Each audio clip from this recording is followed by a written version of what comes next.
Ah, une bonne pizza!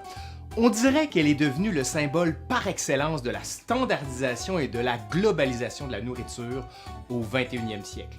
On peut penser à plein de jingles de publicité, ici au Québec, ben oui. Un peu de culture pop. Souvenez-vous de Da Giovanni, Da Giovanni, da Giovanni, da Giovanni, da Giovanni. de Pacini, de Mike's, Toute la journée, j'ai eu le goût de bonne pâte. Ben moi, j'ai eu le goût de la pizza. Pizza. On dirait que c'est la seule chose que t'aimes manger. Allez, donc aujourd'hui, l'histoire nous le dira, l'histoire de la pizza. Ouais. Je pense que ça irait mieux si je mangeais une bonne pizza. Comme les Ninja Turtles. Ah, ça c'est bon par exemple, les Ninja Turtles.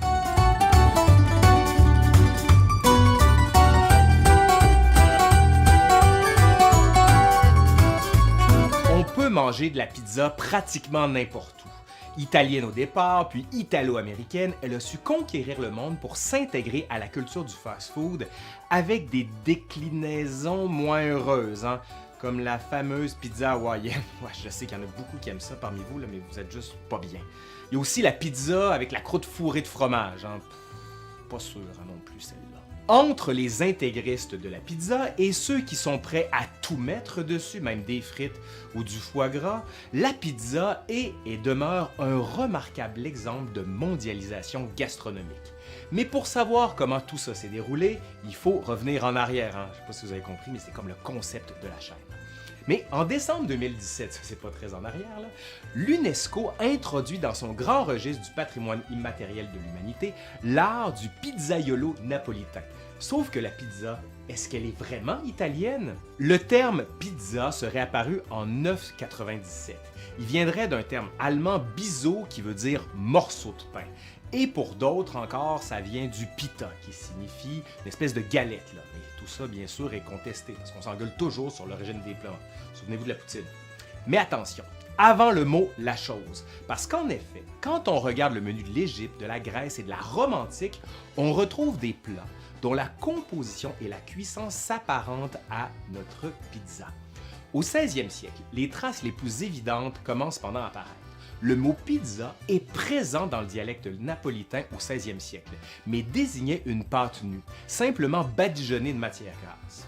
Mais attention, la pizza se décline déjà sur différents goûts. Pour l'élite, elle doit être sucrée, tandis que pour le peuple, ben oui, hein, elle est salée.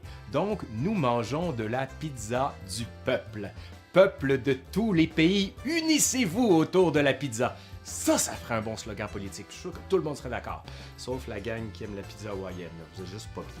En Italie, il y avait alors une pâte à pain recouverte de saindoux puis de fromage et d'herbes. On l'appelle alors la pizza bianca.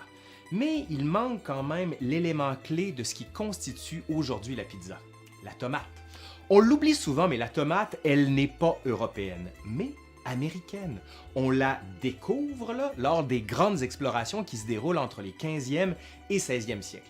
D'abord en Espagne, elle arrive au Portugal, en France et bien sûr, à terme, en Italie, où on lui donne le doux nom de pomodoro, la pomme d'or. À ne pas confondre avec la femme d'or, hein, Jerry, respect. La tomate va bientôt venir s'étendre délicatement sur la pâte pour le plus grand plaisir des Napolitains. Voici venu le règne de la pizza rossa. Mais plus concrètement, comment tout ça commence? Ben, on est à Naples, en Italie, au 18e siècle. Souvent, le peuple arrive difficilement à se trouver à manger. On va donc s'adapter magnifiquement au manque de vivres en mélangeant des ingrédients communs pour créer de nouveaux plats. Bref, on prend ce qu'on connaît, on le mélange, puis on appelle ça de la pizza. Attendez, c'est pas tout à fait ça. Au début du 18e siècle, on parle de la première pizza marinara, une sorte de galette cuite sur laquelle on dépose un coulis de tomates. La pizza se consomme dans la rue, non loin de là où on travaille. On raconte même que les pêcheurs affamés emportaient des pizzas comme petit déjeuner, d'où le terme marinara, en italien pour marin. Naissent les premières dynasties de pizzaioli. En 1790 est fondée la pizzeria Pietro e Basta Così, dont la tradition après 2 siècles a été suivie par l'Antique Pizzeria Brandi. J'ai pas pire l'accent, hein? Non? Non. Bon, ok, j'arrête. Au 19e siècle, elle va demeurer un élément typique de la culture populaire. On en mange la semaine, mais on va trouver bientôt de nouveaux adeptes, notamment ceux qui viennent faire des pèlerinages religieux à Naples ou encore des touristes qui cherchent des traces de l'art et de la culture italienne et romaine. Et on va trouver que c'est tellement typique, là, la pizza.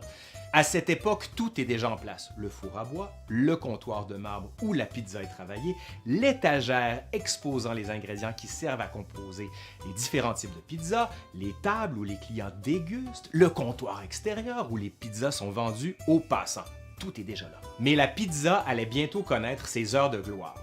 À la fin du 19e siècle, vers 1870, le roi Umberto Ier et la reine Marguerite de Savoie, Margherita en italien, se déplacent à Naples afin de rallier les napolitains récalcitrants à l'unité italienne. C'est ce qu'on appelle à l'époque le Risorgimento, pendant lequel on tente d'unir les territoires morcelés qui forment ou qui vont former l'Italie.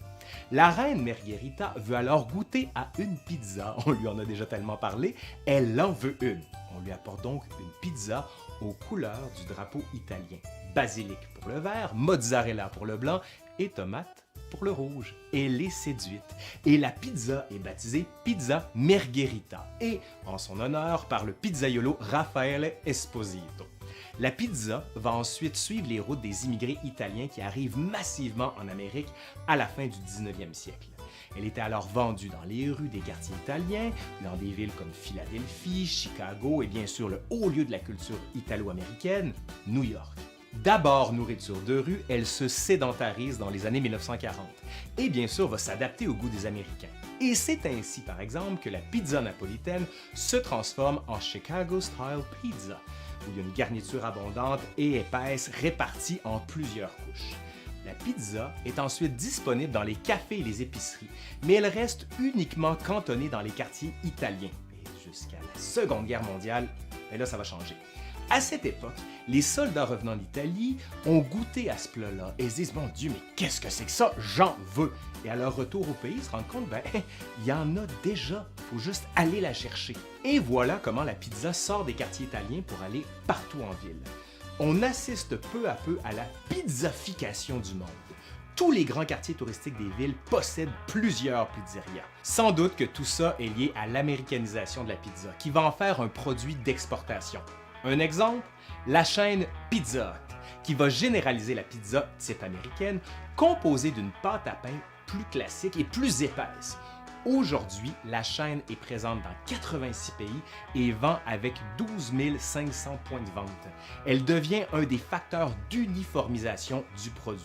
D'autres chaînes vont emboîter le pas, comme Domino's, qui ont aujourd'hui 9000 restaurants dans 55 pays. Depuis les années 50 et l'industrialisation de la nourriture, la pizza congelée va prendre son envol et les repas familiaux aux quatre coins du monde vont bientôt intégrer la pizza, mais pas nécessairement la meilleure. Bon, là, c'est pas tout ça, là, mais moi, ça m'a donné faim. Ouf, j'ai pas envie de conclure, j'ai juste envie de manger une pizza, qu'est-ce que je fais? Je veux manger une pizza, faites donc de même, puis dites-moi c'est quoi la meilleure selon vous et dans quelle ville, parce que là j'ai vraiment besoin de manger une pizza. Je suis plus capable. Bye, je m'en vais chercher une pizza. Puis vraiment, là, je veux vos commentaires, mais plus surtout les meilleurs restos, ok? Laurent Turcot, tu vas manger une pizza. Bye.